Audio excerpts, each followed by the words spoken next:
Here's the deal. The man was impeached twice. He was convicted on 34 felony counts. And the American people still said, he's closer to normal than what we see. Exactly. Left.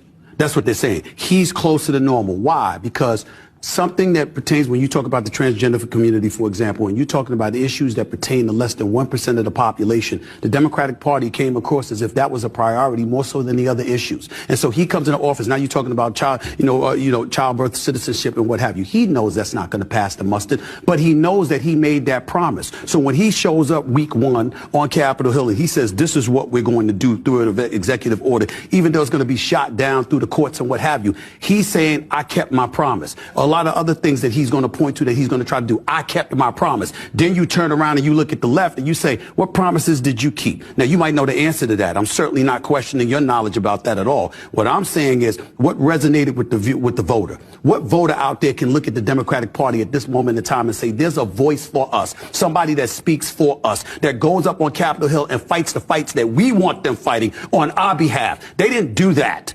And that's why their behinds are home, and that man is back into the White House, and they want to sit up there and talk. You look at the networks right now, they're talking about, look at it, this is the latest, look at him, here he goes again. Well, you know what here he goes again means? He's doing what he said he was going to do.